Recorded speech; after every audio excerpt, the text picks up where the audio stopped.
Eder. Mech. Pallister. In questa storia il DNA non è un dettaglio, è la mappa dei contatti. Racconta chi ha sfiorato cosa, quando c'è stato sangue, se su quegli oggetti è rimasto il segno di qualcuno che non avrebbe dovuto esserci. A oggi quella mappa dice una cosa semplice e scomoda. Dove le tracce sono nette parlano quasi solo di Liliana. Dove compare qualcos'altro è un sussurro biologico troppo debole per trasformarsi in un'identità. Il cuore del quadro sono i cordini. Sono stati letti lungo il loro percorso, a tratti. Proprio lì, in un segmento iniziale, c'è una piccola zona con imbrattamento ematico visibile a occhio nudo. È il punto più informativo. Gli esami di orientamento confermano sangue umano e, quando la quantità lo consente, il profilo genetico che si ottiene è compatibile con la vittima. Nei tratti adiacenti il film cambia. La biologia registra una miscela con almeno 2 contributori, uno maschile, ma il materiale è fortemente degradato. In termini pratici, il segnale principale resta Liliana. L'eventuale secondo segnale è frammentario, intermittente, non attribuibile. La quantità in gioco spiega molto. Si viaggia nell'ordine dei millesimi di nanogrammo per microlitro, da poche millesime di unità fino a qualche centesimo, con valori che oscillano lungo i tratti. In alcuni punti c'è un'ombra di componente maschile, altrove è indeterminabile. La degradazione ambientale, il confezionamento, l'umidità e il tempo consumano la molecola fino a renderla incoerente ai test più sensibili. Nonostante questo, su quel campione cruciale è possibile fare ciò che conta davvero: mettere a confronto. E i confronti parlano chiaro. Quando il profilo misto dei cordini viene testato contro persone note alla vittima, i numeri riducono lo spazio dell'interpretazione al minimo sindacale. Per 3 uomini vicini alla vicenda, il responso è un'esclusione con supporto estremamente forte. Per Liliana, invece, l'inclusione è schiacciante, con una probabilità di compatibilità che la scienza considera altissima, nell'ordine delle centinaia di miliardi di volte più probabile dell'ipotesi contraria. Tradotto, sui cordini resta il suo DNA, quello di altri, se c'è, non è leggibile.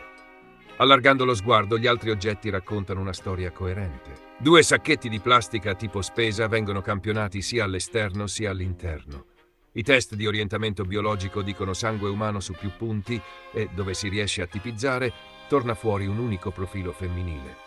Anche lo slip nero nella zona vaginale registra sangue. Il reggiseno sottoposto a luci forensi non offre punti utili e non viene campionato. Una canottiera rosa mostra una traccia minima in area addominale frontale. I test mirati su sperma e saliva sono negativi. Sul sangue non emergono elementi aggiuntivi utili. Su una mascherina chirurgica si cercano residui sugli elastici e sul tessuto interno. Su un guanto da lavoro vengono sondati interno pollice, interno indice e palmo. La linea non cambia. Nessun profilo maschile attribuibile. L'attenzione si sposta poi su ciò che in ogni confezionamento fa da vettore, le chiavi. 3 chiavi diverse vengono campionate nei punti più maneggiati. Anche qui, nessuna attribuzione maschile. Le unghie delle mani sono raschiate dito per dito, proprio per catturare un DNA da contesa. Il risultato non apre profili nuovi. Persino le bottigliette in plastica con beccuccio rosso, campionate su zigrinature del tappo e beccuccio, non producono identità spendibili. Nei sacchi neri si preleva sia sui bordi sia dal liquido interno. I segnali utili tornano sempre alla vittima. C'è un altro dato che pesa, perché taglia di netto alcune ipotesi rumorose. I test specifici per liquido seminale e saliva sono negativi su tutti i punti sensibili, inclusi i tamponi anale, vaginale e buccale. Non è la pistola fumante che da sola definisce una dinamica, ma messa accanto all'assenza di profili maschili interpretabili, non sostiene uno scenario di aggressione a sfondo sessuale. Per completezza, quando i tecnici provano una nuova microcampionatura del medesimo segmento dei cordini, separando addirittura i 2 filamenti, la scarsità e la degradazione del DNA confermano il limite già visto. Non emerge nulla di più nitido. È il punto spesso frainteso del dibattito. Non identificare un altro profilo non significa che non ci sia mai stato un altro contatto. Significa che l'eventuale passaggio non ha lasciato DNA amplificabile, oppure è stato protetto, guanti, superfici poco ritenitive, oppure il materiale residuo si è deteriorato oltre la soglia di lettura. In laboratorio questo si chiama assenza di segnale utile, non assenza di evento.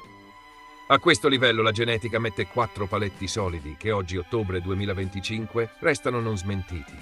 Primo, cordini, sacchetti e parte degli indumenti recano sangue umano, e dove si legge un profilo leggibile è quello di Liliana. Secondo, nessun profilo maschile attribuibile è stato ottenuto sui reperti chiave. Terzo, i test mirati su sperma e saliva sono negativi. Quarto, dove compaiono tracce miste con componente maschile, la degradazione impedisce l'attribuzione a qualsiasi individuo. Tutto il resto, come quel sangue finito su cordini e sacchetti quando è avvenuto il contatto, se c'è stato un confezionamento in un momento successivo, è terreno della ricostruzione criminologica che incrocia tempi, luoghi, percorsi, abitudini e compatibilità materiali. C'è però una ricaduta concreta. Quel sangue sui supporti di confezionamento descrive un contatto certo tra la vittima e gli strumenti con cui è stata ritrovata e lo colloca in un momento di perdita ematica, gocciolamento o sfregamento. Da qui la domanda che conta davvero per chi indaga non è più di chi è quel sangue, risposta acquisita, ma quando è finito lì e come.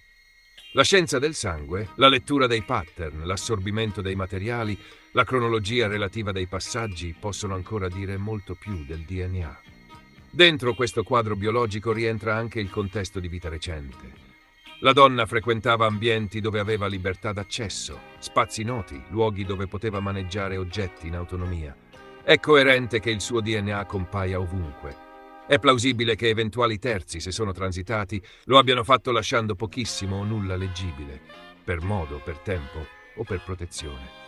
Un'ultima nota spesso ignorata fuori dai laboratori: le microtracce estratte vengono consumate durante le analisi. Gli oggetti fisici vengono riconfezionati e restituiti integre le catene di custodia. È normale che a un certo punto la scienza dica non si può andare oltre senza nuovo materiale o senza nuove condizioni.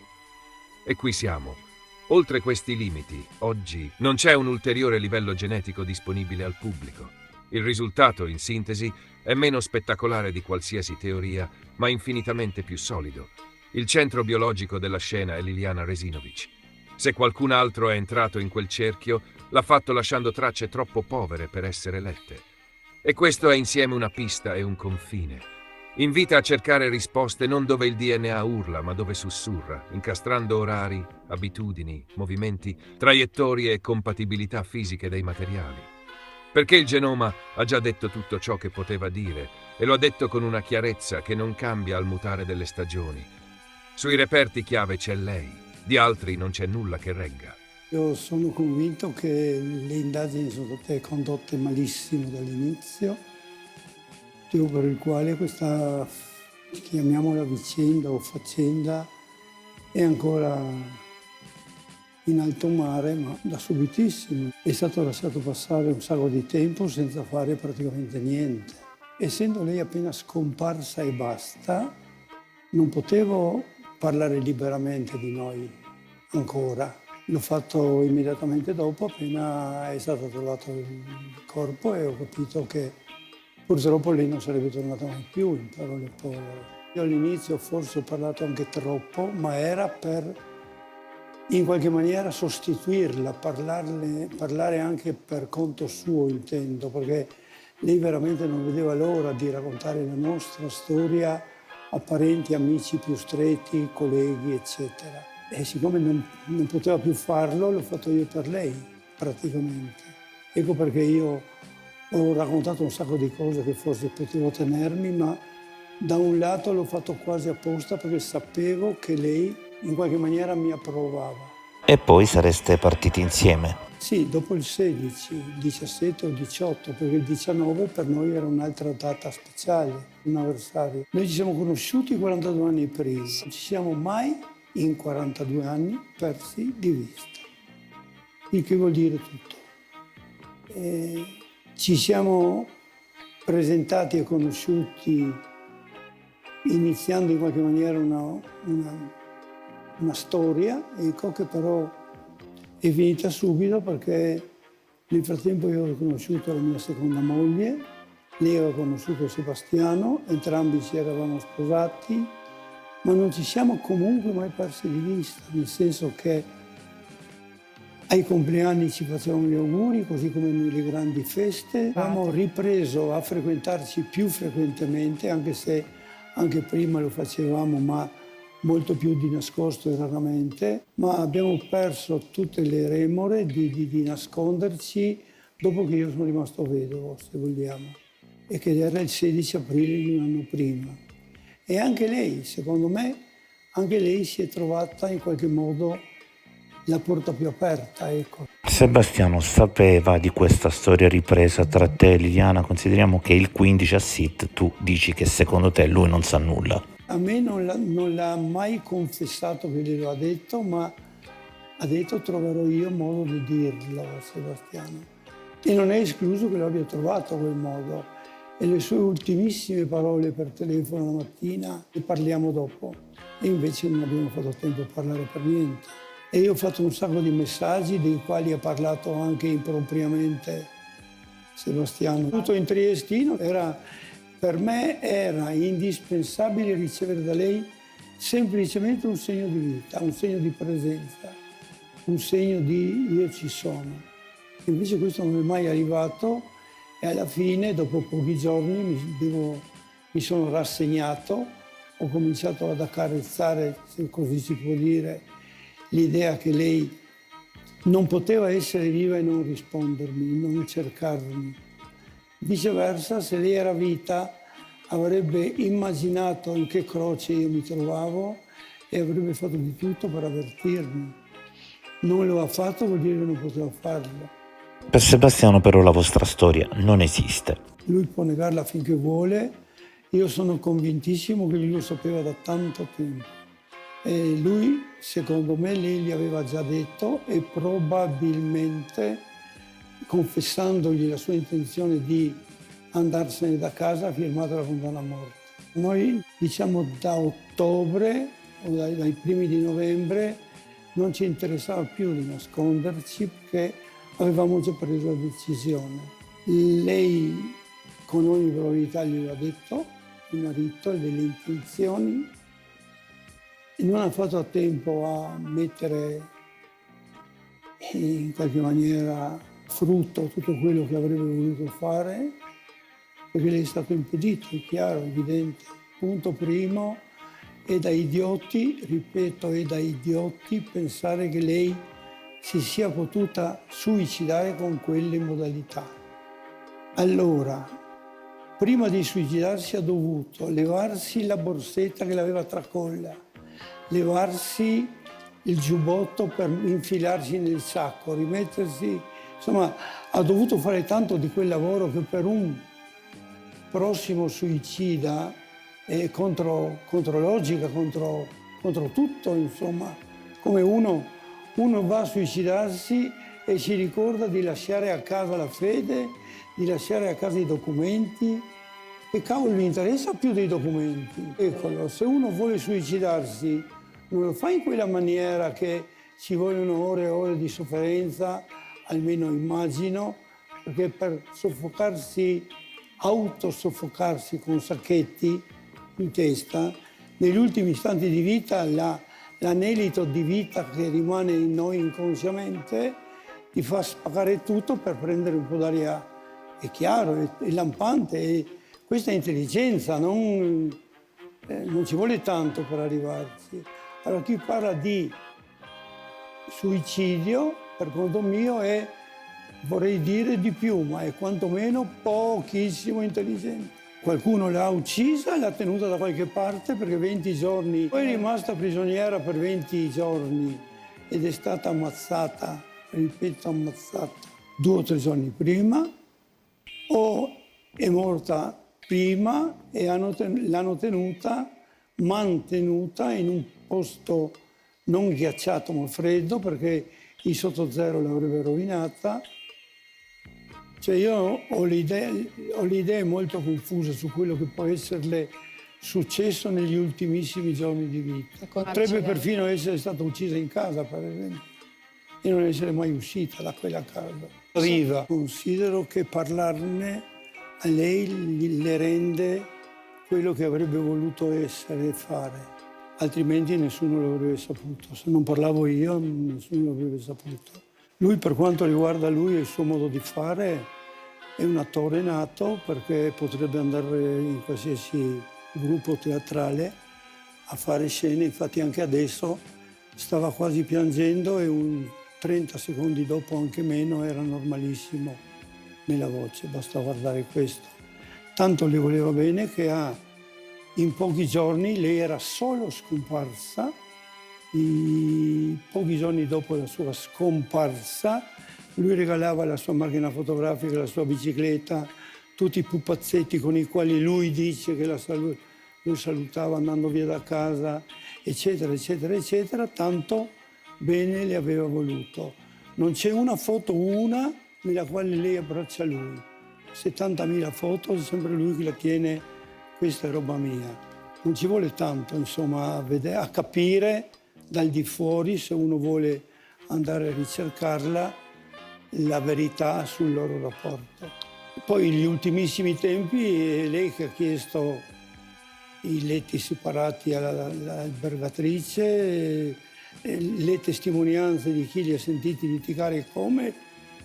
Lui ha detto: non abbiamo mai litigato i primissimi tempi, ed è per questo motivo che io ho cominciato a parlare. Non avrei voluto aprire bocca io quando lei era solo scomparsa e ancora avevo una flebile speranza che poteva essere trovata in vita, perché fino a quando non l'hanno trovata morta il filo di speranza non si è mai in qualche maniera spezzato. E invece lui faceva la sua vita, 3 giorni dopo era a Donine in Austria, eccetera, eccetera, eccetera. Insomma, inutile che ripeto io le cose che lui faceva. Ma lei era felice perché stava per cambiare vita, semplicemente. Secondo me non è stato fatto il controllo che si doveva su un sacco di telefoni. La procura doveva agire da subito, una volta trovata lei, perché prima per tutti noi c'era ancora intero il filo di speranza di trovarla viva, almeno fino al 5 di gennaio. Ma il suo comportamento ha denotato da subito il suo lampante menefreghismo nei confronti di lei. Cioè, non c'è un'azione che lui ha fatto per fare una ricerca seria o quasi della moglie. L'hanno spinto ad andare a fare la denuncia di sparizione. Cioè, lui ha fatto tutto quanto in qualche maniera di controvoglia. Io non voglio sparlarlo, per l'amor di Dio, non vorrei aprire mai bocca su di lui, perché proprio è un essere che non se lo merita. Però io sono convintissimo che lui sa per filo e per segno tutto quello che a Liliana è successo. Tutto là. Lui è il regista, questo è un gruppo, non è lui solo che ha agito, perché da solo uno non riesce a mettere in piedi tutta quella baldoria.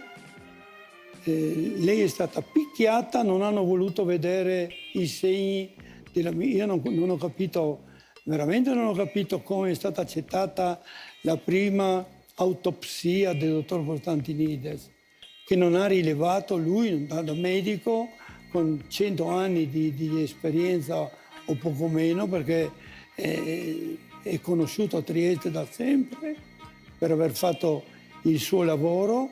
Ebbene, stavolta non l'ha fatto per niente bene, e basta informarsi in giro, non c'è una persona triestina che gli dà ragione, una nel suo modo di aver steso. Lei era piena di colpi, nessuno li ha visti, colpi proprio, pestoni, schiaffi, pugni, la vertebra rotta, per capirci. Cioè, io non ci sarò più, però mi darete ragione dopo.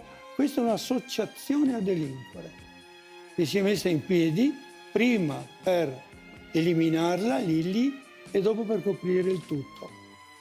Questo è, tutto là, è semplice, perché una persona sola, neanche due, perfino tre, non riescono a fare tutto quei bailaim che è successo. Io voglio sperare che alla verità si arrivi, io temo di non riuscire a godermela. Io sono convinto di non mollare, spero che da qualche parte una grazia per resistere fino a là mi venga, ecco, io farò di tutto. Io voglio vedere la fine di questa... non trovo neanche la parola giusta per definirlo, perché come evento intendo. Ehi, non dimenticare di iscriverti a questo canale.